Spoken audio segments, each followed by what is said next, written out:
I have always known that the world is full of all kinds of people. The good, the bad, and the ugly. Humanity is like a rainbow, but we must remember that not everyone fits into a single color. Rather, there are shades of different colors that shape each person. But not Henry Dundas. No, he's just black. Blacker than black, and no, I'm not talking about the color of his skin, because he's white. Heinrich is a narcissistic psychopath, and he was out to destroy my life. To get to this story, I need to give a little background. My name is John Pounder, and I'm 45 years old. And before you start making fun of my last name, know that I've heard it all before. I'm a fairly tall guy, over 6 feet, slim because I focus on exercise 4 days a week, which at my age is necessary to keep things running smoothly and hopefully for a long time to come. As for my place of residence, of course, in the great state of Virginia, I was described as sweet, handsome, and sometimes just not bad. I have fairly thick, dark brown hair, and I prefer it shaved. That's how I like it. Some people say it accentuates my jawline, but I just hate beards. I have a well-paying job, but once a month I have to travel to Richmond for a few days for boring meetings at the main office. Well, enough about me. Almost, though. You see, I'm married to the lovely Ashley. She is 44 years old, and she is my second wife. We have been married for 6 years. Ashley is a beautiful blonde with a perfectly athletic figure who came into my life a couple of years after the end of my first marriage. We have no children together, but she has a daughter, Jacqueline, whom I adopted when she was little, and I have 3 children with my first wife, Jennifer. The eldest, Victoria, is 20, Jacob is 18, and then my youngest, Danny, is 15 and has Down syndrome. He is a special friend of mine and enjoys spending time with Jacqueline, who is only 12. It's worth mentioning that I have a great relationship with my ex-wife because of the kids and Ashley, who has been incredibly supportive throughout. It also helps that Ashley and Jennifer get along, even though they are quite different in personality. Ashley was married to a loser named Christian Baudinger, who ran off to Colombia with his mistress more than 9 years ago. Now that you know all this, I can tell you about the events that led to all this bursting into my life. Ashley, my wife, walked into the kitchen where I was sitting with a big smile on her face. That smile told me she was up to something. I knew this too well. "Someone is happy today," I said, looking at my wife. When she came into my life, she was different from Jen, in the sense that while Jen always dressed modestly but beautifully, Ashley was sexy. She wore tight clothes that showed off her figure, especially her butt, which is gorgeous. Ashley often wore yoga pants at home and sometimes went out wearing them outside if she didn't have the right jeans or trousers, which, by the way, happened quite often. "Yes, and do you know why?" Ashley asked almost too cheerfully. I shook my head, waiting for him to continue. "I was asked to become a co-author of a book, which I am sure will become a bestseller." Ashley was a professor of philosophy and art at the local university, an institution whose employees were expected to bring money and prestige. This meant that anything that could get their employees into the press or gain recognition was actively supported. I also knew that this meant a nice bonus for Ashley. Not that we needed it, considering the boat on the lake was still in good condition and the lake house was fine. Although she didn't own it, Ashley enjoyed contributing to our vacation spot. "I see. Who is the second author?" I asked, peering at her. I noticed a brief moment of hesitation before her smile bloomed again. "It will be Henry Dundas," Ashley answered, not taking her eyes off me. I suddenly felt sick. "Do you mean the same Henry Dundas with whom you were associated before, Christian? The same Henry Dundas who tried to break up your marriage to him? The same Henry Dundas you told me scary stories about?" I asked, feeling how everything inside me was shrinking. Her smile faded. "Not like that, John. He's married now and has kids and will be working remotely. He's in California, damn it," Ashley replied, getting a little defensive. "Are you serious? That bastard almost ruined your last marriage before Christian ran off with that chick. What do you think will happen this time?" I asked, sharply increasing my tone. "The board convinced me to go for it. I can't refuse. Do Do you think I don't know what he is like? I will be fired forever if I turn down this opportunity. The board is aware of his high profile, and they want this attention for the university, Ashley said, her tone indicating that she was aware of the stakes. I understand that, but don't you think you should have talked to me first? I asked with a sigh. I knew how difficult it was for her at university, even with greater gender equality on the board. They still seemed one-sided in their approach, not thinking about anything other than their prestige. I know, and I'm sorry. I didn't have much time. It just hit me suddenly, Ashley replied, sounding depressed. It's better for him not to bother you at all. And it really should be removed, as you say, I said, standing up. He's dangerous, and you know it. I know, but I have you, and everything will be okay, I promise, Ashley said, coming up to me and hugging me. Okay. She was almost as tall as me, and although she was slim to the point of being thin, she could still give a good hug. Okay, but at the first sign of something wrong, you tell me, okay? I said, allowing my hands to slide to her small but firm butt. Her gym sessions and doubling up on her squats have really paid off. I promise, Ashley said, kissing me on the lips. I love you. I love you too. 6 months. I never thought that writing a book on philosophy could take so much time. Ashley was stoic, but there were days when she came home frustrated and took her frustration out on how Heinrich rewrote parts of her that she thought were important and fit well with the overall strategy of the book. I simply listened, comforted her, and supported her in these moments. Things got better as they neared the end of their work, and I couldn't be happier as we were able to spend more time together. We were at lunch with friends when it all happened. It was a posh place where the toilets were on the opposite side of the building. I had to use the toilet, which was also luxurious. I finished and left this wonderful room when everything changed. As I was leaving, a man who was slightly familiar to me smiled at me. I was surprised to realize it was Henry Dundas, and he was in Virginia. He was a couple of inches shorter than me, about 50, balding with long gray hair on the sides and almost no hair on top. You could call his hairstyle artistic rather than outstanding, but what do I know? He had a well-groomed beard that looked a little questionable, and he was wearing an expensive suit. I was about to head towards my wife when he stopped me and handed me a large yellow envelope. I looked at him, then at him, and was confused. We had never spoken to each other, so this was completely new to me, and I wondered why he felt the need to confront me in this way. I didn't have to wait long to find out. I'll tell you what I told Christian all those years ago. Ashley is mine. You think you have it, but I own it, Heinrich said with a wicked smile. I felt anger rising within me, but I controlled myself. I knew this guy was trying to piss me off, so I stayed calm. I understand, but what about this envelope? I asked, waving it in front of him. Open it, Heinrich replied, still smiling. That should tell you everything about Ashley and me. We've been meeting in person for some time now. I looked at him sharply as new information surfaced. I opened the envelope and pulled out a large 10x8 glossy photograph of my wife having sex with him. He brazenly looked straight into the camera and smiled. You son of a bitch, I said, but he just shook his head. I don't think you want to make a scene here.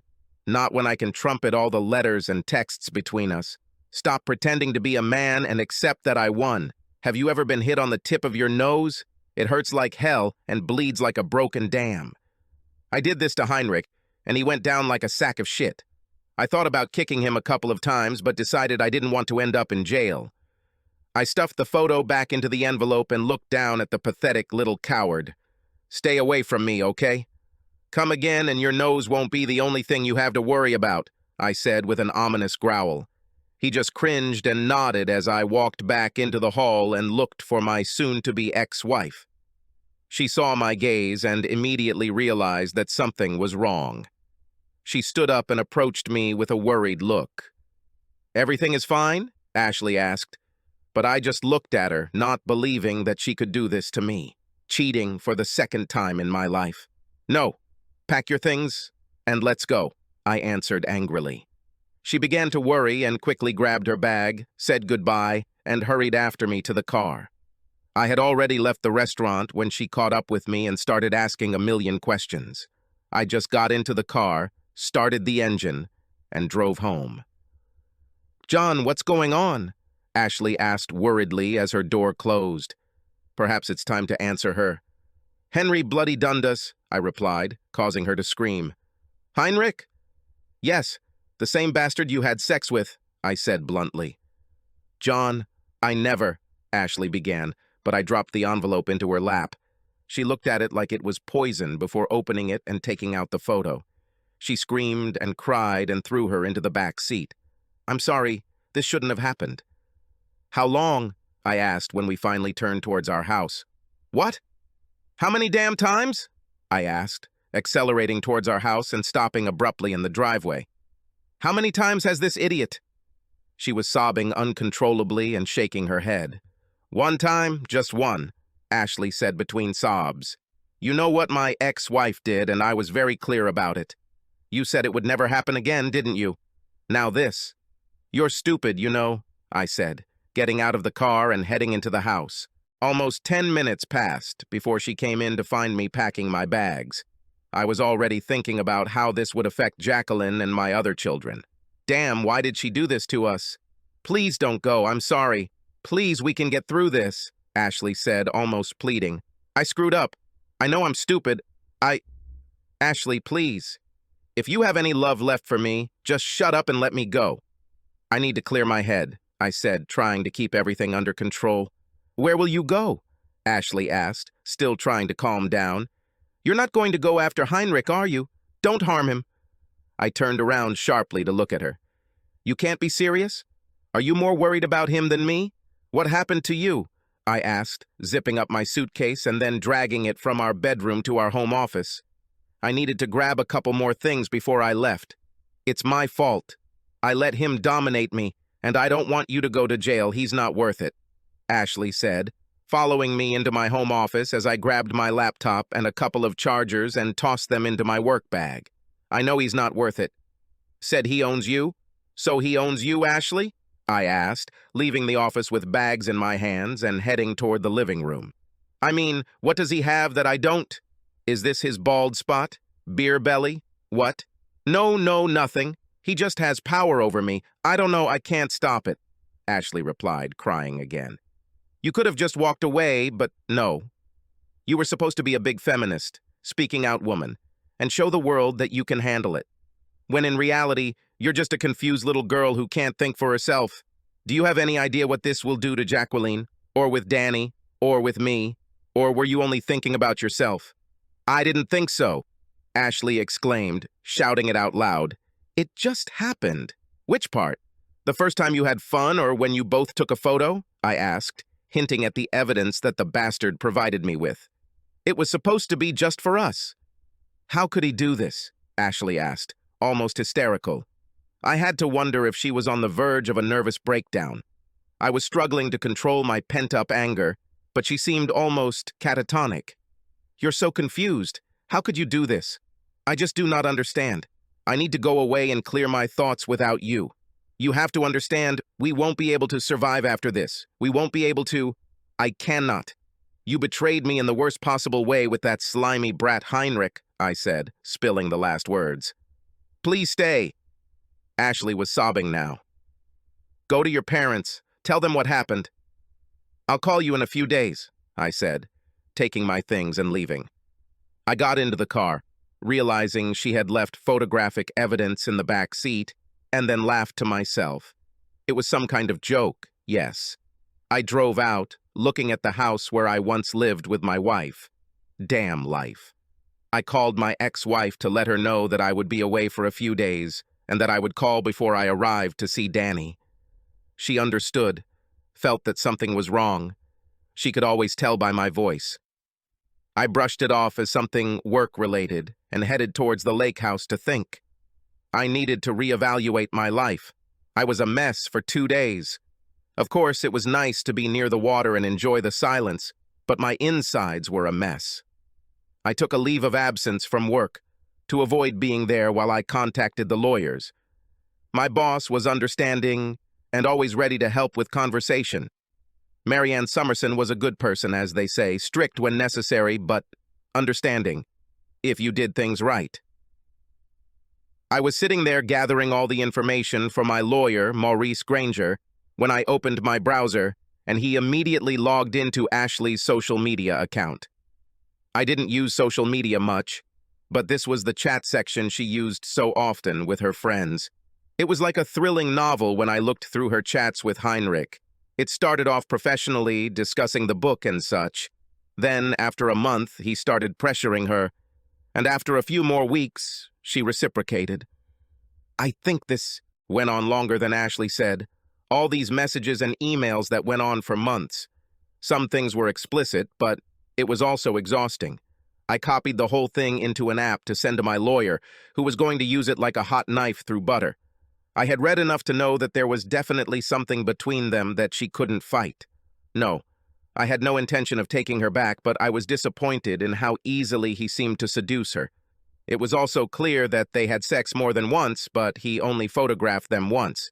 Ashley admitted only what was proven, nothing more, and I easily found all her correspondence with this bastard. I had to wonder if she wanted to get caught. I was about to close my browser when I saw something in their last conversations, before the bastard tricked me with the photo. Part of the conversation said, Ashley, I'll kill myself if he ever finds out. Heinrich, no one will ever take you from me again. Who cares if he finds out? You belong to me. Ashley, no, I don't belong to you. I think we need to stop. This isn't healthy for me. The book is finished and so are we. It hit me like a bolt from the blue.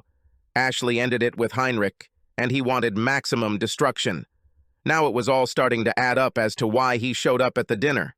I simply sent a letter to Maurice and sat back when there was a noise at the entrance to the lake house. I stood up to check what was going on when I saw her. My daughter, Victoria.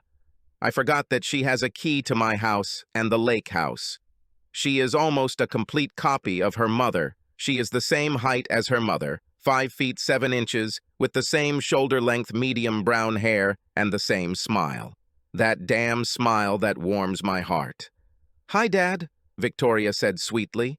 I knew why she was there, and I could see that she was trying to be brave, but it was still nice to see her. Hi, dear. How are you? I asked, trying to look equally courageous. Okay, I guess. We all miss you, especially Danny, Victoria replied, making me feel even worse. Oh, I know.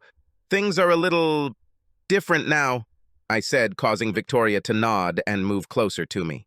I know Ashley told me, that's why I'm here, Victoria said politely but firmly. My head was spinning, trying to figure out why my soon-to-be ex-wife would do this, when Victoria responded to my inner monologue. She wants us to support you. She knows she can't change what she did, but she hopes that one day you can forgive her. Did she tell you everything? I asked, sitting down as my legs were feeling a little wobbly. I think so. She cheated on you, right? Victoria answered, sitting down next to me. More than once, I said, making Victoria cringe. The same guy? Yes, I said, closing my eyes. Then Victoria hugged me and kissed me on the cheek. Everything will be okay. We all love you and want you to come home, Victoria said, which for some reason made me cry. I'm ashamed to admit that I was an inconsolable screamer for a while, but my daughter just held me while I let out all the pent-up emotions of the last few days. Victoria was there to support me in a way that a daughter shouldn't. Great pride filled me when she looked into my eyes and smiled. It was a sympathetic smile that warmed my heart. Thank you, I said quietly, returning to the house to freshen up. The cold water when I washed my face seemed to work, and for the first time since everything had happened, I felt clear-headed. I returned to the living room where Victoria was waiting for me on the sofa. And what are you going to do? Victoria asked, seemingly worried. I have already contacted a lawyer and sent all the documents, all the evidence I found, too, and I have instructed a lawyer to file for divorce as soon as possible, I said with a sigh. Okay, said Victoria, who now seemed relieved. So, what is next? That was a good question. Don't know. Back to work next week. Go through the process, I guess, I replied matter-of-factly. Come to me. Live with us. It will be good for you, Victoria suggested, peering at me. It was almost as if she wanted me to bend to her will. Of all our children, she was the most affected by our divorce. Danny was upset, and so was Jacob, but Victoria always wanted us to be together. She was the main catalyst for why Jen and I got along so well after our divorce. Vic, I don't know. Jen won't want to, I began, but she interrupted me. She will want it. We want everything. We want you to be home. Please, Victoria said, and I saw tears accumulating in her eyes. I know people might call her selfish, but I truly believe she wanted me around to look out for me. And where will I sleep? On the couch? You know this won't work long term, I said, trying to make her understand. No, you can sleep in my bed. I'll sleep with my mother, Victoria said proudly. Looks like she's thought of everything. Victoria. Daddy, please, I need you to be home with me, Victoria said, sitting on my lap like she did when she was little. It took me back to those happy times. I felt her hair, stroked her back, and then kissed her temple. She pressed herself close to me, almost as if trying to make sure I didn't leave. As I reflected on my life over the last few days, I began to wonder how nice it would be to be around my children again. It wasn't a difficult decision. Okay, honey, okay, I said, causing her to look up at me with her big, beautiful eyes. Her mother had the same beautiful brown eyes. Thank you, Dad, Victoria said, kissing me on the cheek and then hugging me with all her heart. We finally got ready. I grabbed my things and drove to Jennifer's house, following Victoria in her car. There was still a lot to sort out, but I knew it would be nice to be back in real life. My boy Danny rushed towards me as I got out of the car. His presence, enthusiasm, and loving hug pushed all the nonsense with Ashley into the background. He was shorter than me, but he always smiled and laughed when I was around. Holding me by the waist, he led me into Jennifer's house while Victoria followed with my bags. Jacob was probably with friends, as usual, or working. I wasn't sure, but I'll see him later. It was good to be home, so to speak, and when I saw her, I froze. Jennifer stood there with a worried smile on her face. Always dressed in cute dresses or skirts, she was my standard of beauty. Her style was usually casual smart, when not at work, often wearing a polo with a skirt if she had the right combination. But I always liked it when she wore a dress. Jen is slim with round hips, beautiful legs, a great ass, and her latest acquisition was a big pair of breasts. Not that there was anything wrong before, but now they were supercharged. The dress she wore was loose but hugged her waist, showing off her hourglass figure. Hey, Jen, I said, which made her finally come to me. She hugged me while Danny was next to me. Hi, John, Jennifer said in a sweet voice. Okay, yes, it was nice to hug my ex-wife.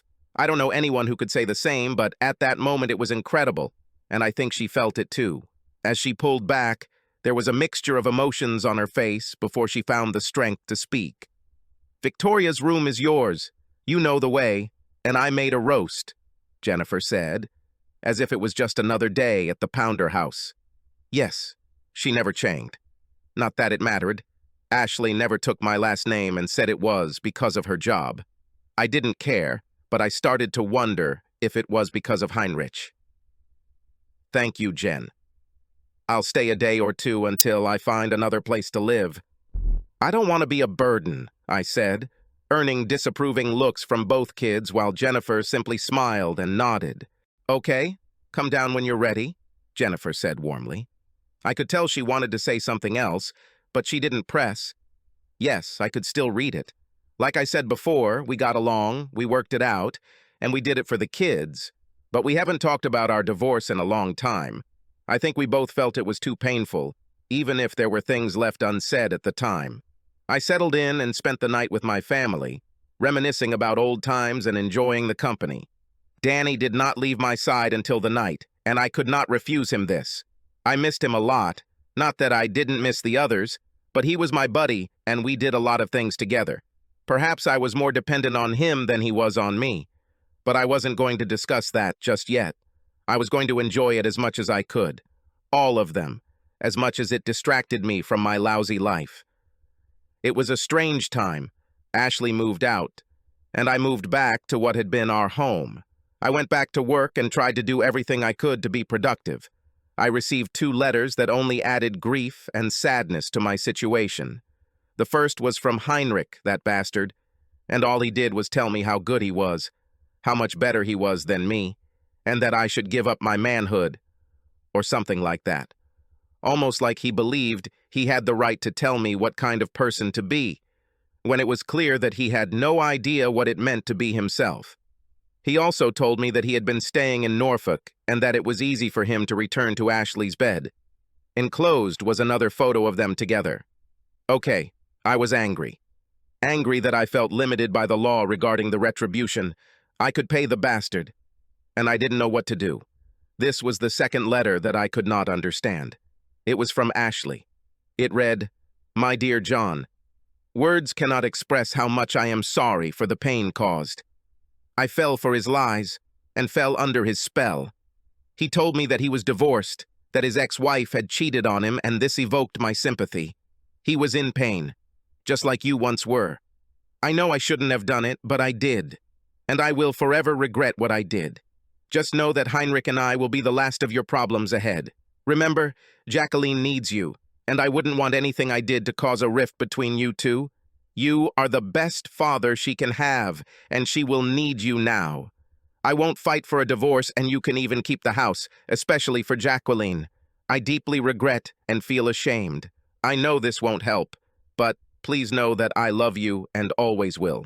It works." I was so angry that I didn't really process the letter properly. I wanted maximum retribution, but she was not going to resist. What was it? I wanted to fight, damn it. Ashley received divorce papers and moved in with her parents.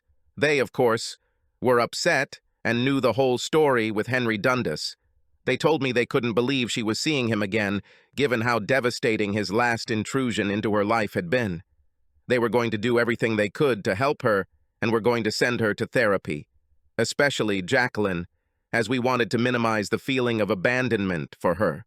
She may not remember her biological father, but she still asked questions that we tried to answer. Now, it will be more difficult. I took the time to see Jacqueline and meet, getting permission to bring her to Danny and the others. It was during one of these visits to Jen's house, a week after Ashley's letter, that I received the call. I don't think anyone knows how much emotion goes through you when you're in the middle of something like that. Shock, grief, loss, anger, humiliation, sadness, and a whole host of others. It's strange knowing how angry I was at her for deceiving me, but when I got a call from the hospital saying that she had been in an accident and I needed to hurry, I felt even more emotions on the way there. Part of me didn't want to lose her, and I fought with anger as a huge amount of guilt washed over me. Guilt from realizing all the negative thoughts I had about the person I loved. It felt like someone else was driving the car as I raced to the emergency room. I don't even remember asking Jennifer to come with me, but she was by my side when we arrived at the ER.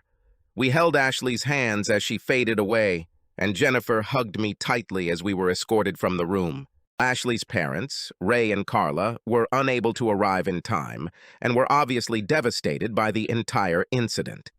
Everything was an emotional fog, but somehow we got through it.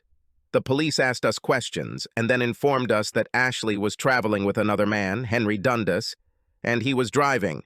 It looks like he drove them off a cliff and crashed the car into a large tree.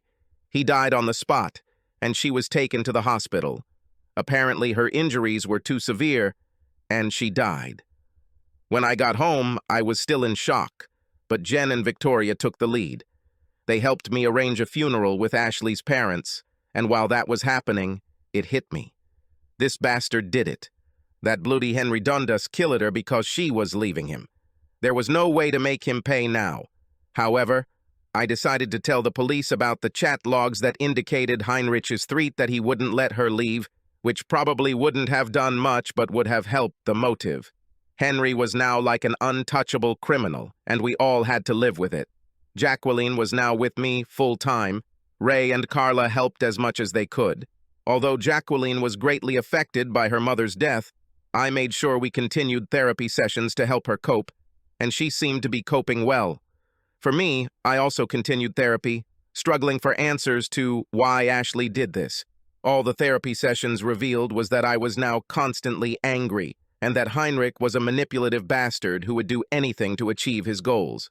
It wasn't until my last session 2 days ago that I realized what was really bothering me.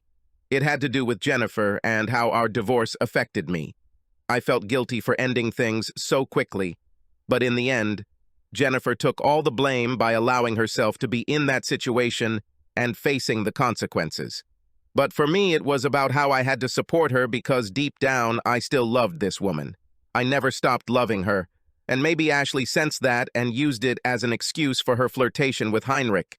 Ashley admitted in her correspondence with Henry that she loved him, always had since she was young, but at that time she was with me and loved me too. It seemed like it was something else, a bit like how I felt about Jen's mistake, and Heinrich played on Ashley's feelings, which made her give in. With all these realizations in mind, I asked Victoria and Jacob a big favor. It was asking them to take care of Jacqueline while I cooked Jen's dinner at home and buried the hatchet. It's worth noting that Jennifer has been incredibly supportive of me over the past 3 months. She accepted Jacqueline as one of her own, as did Victoria, and was a huge support to my youngest. I began to realize that I enjoyed spending time with my ex-wife and that it was enjoyable when we were together. That's why this evening was so difficult for me. This illuminated my behavior many years ago, and I needed to correct it, even if some people think I don't need to. But I need it. That's how I'm built.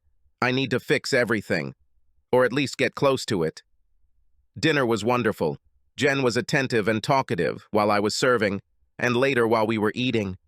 It was like old times, and I let this distraction take over my thoughts, considering I knew what was coming next. I think she felt it too, but was polite enough not to say anything. After dinner, we sat in the living room, and although I felt my nerves getting the better of me, I knew it was time to take action. Looking at Jen, I could tell that she, too, knew it was time. "I want to thank you for coming tonight," I said, taking a deep breath. I saw the concern on her face, reminiscent of the time we got divorced. I think she was afraid that I was going to ask her to leave for good this time. "As you know, I've been going to therapy, and I'd like to clear things up between us." Her face changed from surprise to curiosity. "About what?" Jennifer asked softly. "About us, about our divorce, about everything that happened," I answered. Everything that happened to Ashley gave me a keen understanding of our past, how poorly I handled the situation. She interrupted me, not allowing me to continue. "You didn't do a bad job? I did a bad job," Jennifer said, but I took her hand to get her attention. "Jen, it's okay. I just wanted to apologize to you," I said, earning her a questioning look. "Apologize for what?" Jennifer was sincerely surprised. "You didn't do anything wrong. It was me." She started to get upset, but I held her hand, and at least she didn't pull it away. I felt sad, too. I could feel it from her, and I didn't like seeing Jen in pain. Not now, when I had a clear mind and a pure heart. "You didn't deserve what I did. I know we shared everything amicably and worked together for the sake of our children, but—" I looked at her with tears rolling down. "Yes, I'm still ashamed that I cried again. You immediately came to me and told me what happened. You were devastated, but you took the blame. Ashley didn't do this. She deceived me and had no intention of telling me at all. Time has given me a new perspective. I did it, but it also made me realize what I really want in life," Jennifer said warmly. "I'm so sorry, Jen. I really am." "I know I went too far then," I said, but she interrupted me by touching my lips with her fingers. "No, everything is okay. I deserve it. I messed up and I've been trying to fix it ever since," Jennifer said with a smile. "No, you don't deserve this. We should have talked more. We should have gone to counseling." "I should never have left," I said, forcing myself to stop and think. I looked at her, and her lip was trembling, although she tried to maintain a smile. "It was one night, a drunken mistake, and you were deceived by a colleague. This is all because of me." No, that's not true. Please, we make mistakes. but that is in the past, and we need to move on. I said then that I would do whatever it takes, and I say it again now, Jennifer said firmly but sweetly. I never stopped loving you. I know. Is that why you didn't date someone else? I asked, to which she nodded. How can you replace the best? Jennifer replied, which made me feel nauseous. I know no one will believe it, but this is what I did without realizing it. I replaced Jen with Ashley, and I'm so embarrassed. Jen, I started, but she shook her head and kissed me. I felt salty tears, but I didn't know who they were. It was an amazing kiss, full of love and hope, that seemed to hit all the right places for me. She then looked at me and stroked my face before pulling my head towards her and hugging me tightly. We stayed like that for a while, and it was incredible. When I woke up the next morning, I can honestly say I felt refreshed. No, we didn't sleep together, and no, Jen didn't stay the night, but we made a promise to be there for each other no matter the circumstances. I finally felt like I was starting to see the light at the end of the tunnel, but I still had a long way to go. It would take time to get over what Ashley and Heinrich had done, but now I felt like I was on solid ground and had a chance to make it through. My family has been so supportive and helped me realize that I still have value. Who knows what the future will bring? 12 months. That's how long it's been since I got my life back on track. I pretty much spent all my free time with Jen and the kids at her house or mine. We cook and have dinner together, spend weekends doing things, traveling, and generally having a good time. Victoria's 21st birthday was a big deal, and we partied the night away. It was the first time since our divorce that I woke up next to Jen, both of us falling asleep on the couch. There were changes between Jennifer and I, which was good. The spark between us reignited as she gave me knowing glances from time to time, and I did the same in return. Everything was going so well that the children noticed and planned something. Yes, even Danny was excited about it, which meant it had to be good. I arrived with Jacqueline at Jennifer's house and waited with Jen as the kids walked in with big smiles. Victoria was the clear leader, and although she was now 21, she was still my little girl. I felt as if I had been transported back in time for a moment. It was surreal, but I quickly returned to the present. Okay, what's going on here? Looks like someone is up to something, I said, looking at them before looking at Danny, my friend who could tell me everything. Okay, Danny, tell me. Dad? I can't. Victoria said she would kill me, Danny said with a smile and a nod. Always straightforward. That's why I loved him so much. Okay, Victoria Carmel Jennifer Pounder. What's going on? Jennifer asked with a motherly tone, although she was smiling. I wondered if she knew about it too. Relax, Mom. Nothing's wrong, Victoria answered with a laugh. We all know that you and Dad get along very well, so we thought it would help. You two should spend the weekend at the lake house. That's all. Are we together? One-on-one? Jennifer asked, looking worried. I don't think your father... I interrupted before she could continue. Sounds like a great idea. Would you like to go on a boat to sunbathe, swim, and relax? I asked, causing Jennifer's mouth to drop slightly before she looked at me and smiled. I couldn't help it. I was really starting to want Jennifer more and more, and seeing her in a swimsuit, well, I'm a guy, so I'm sure you can understand that. Are you serious? Jennifer asked, looking straight at me. Why not? That would be fun, don't you think? I replied before nodding to the kids. That would be nice, Dad, Jacqueline said as she approached me. Don't worry about Danny. We'll have a lot of fun, right, Danny P? That's right, JP. We don't need them, Danny said before grinning with his teeth. Looks like everything is settled then, Jacob said happily. I had a feeling that he also wanted us to get back together, but he never said it. I turned to my ex-wife, who looked a little worried. Jen? I asked, which brought her attention back to me. What do you think? Are you sure? Jennifer answered nervously. Yeah, why not? What do we have to lose? I asked, looking into her eyes. They were full of hope and fear, and I saw that hope was winning. Well, I'll just go pack my things then, Jennifer replied, flashing me a bright smile before walking past the kids and into the bedrooms. I saw Victoria wink and shook my head at her, making her laugh. A moment later, Jennifer was carrying a suitcase with a small bag hanging over her shoulder. This was one of those versatile bags that felt like a bottomless pit, even when it didn't look all that full. We went to my house, I grabbed some clothes, and we made the 3-hour drive to the lake house. We held hands most of the way, sharing idle chatter, but overall enjoying each other's company. We have always managed to do this, to be in each other's presence. It was as if we were teenagers on our first adventure, and sexual tension had built up between us over the course of the long journey. We stopped at a lake house and went inside, and Jen only took her bag with her. I wanted to grab her and kiss her, but I resisted. I had a feeling Jen wanted it too, but I tried to play it cool. I opened the curtains so we could see the water, and Jen stood next to me, setting down her bag. "I've always loved it here," Jennifer said with a contented sigh. "Me too," I said, taking her hand. She looked at me and leaned in for a kiss, which, by the way, was beautiful. It was too much, and I felt like her kiss had sent me over the edge. I just couldn't hold it in anymore. She walked back to the bedroom, but I quickly grabbed her and pulled her towards me for another kiss. I'm not sure if it was the atmosphere, the calmness of the lake, or just the fact that we had been dancing around each other for a while, but I needed her. Jennifer melted into me and kissed me passionately. "My God, I've been waiting for this for so long."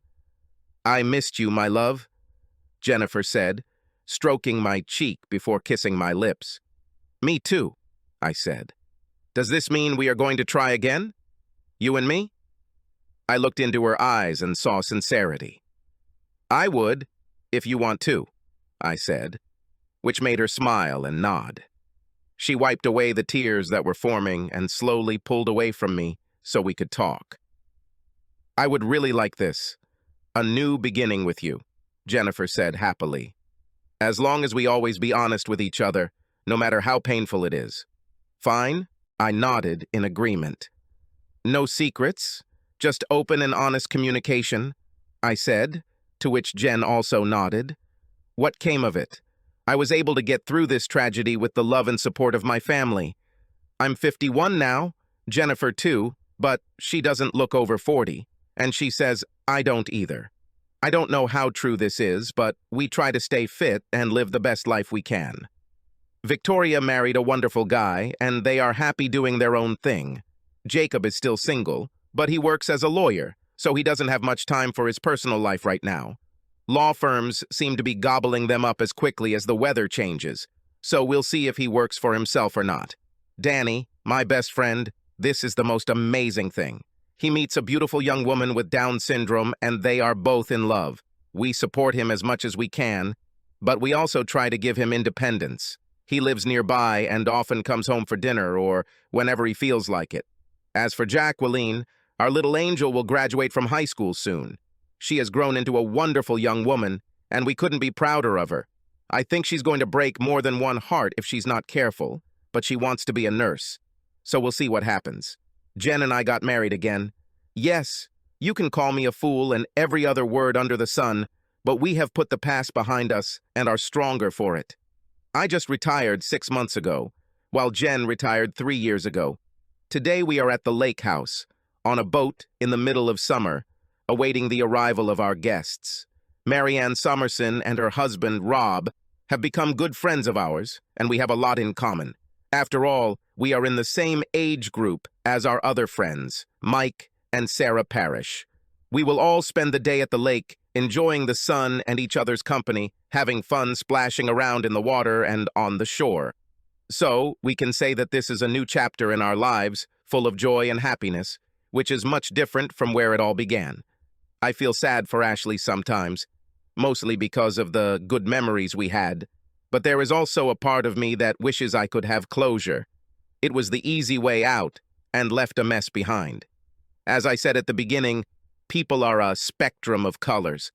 Jen and I fit together because we're similar shades of the rainbow. We adore each other and don't take us or our relationship for granted. It took us a while to rebuild everything, but now it's coming from a different place, a more stable and mature one. We are constantly working to be better versions of ourselves, which impacts our relationships. I appreciate every day I have, and so does she. Although Henry turned my life upside down, his darkness allowed me to see the light of my life. I won't thank him for this because even in hell he doesn't deserve it. But I recognize the gift he gave me. A life worth living in the best way I can, with the best partner by my side. Subscribe to our channel so that your second chaff doesn't cheat on you, and go ahead and listen to the next story, because this story is nothing compared to the next one. If you're under 18, don't even think about listening to the next one.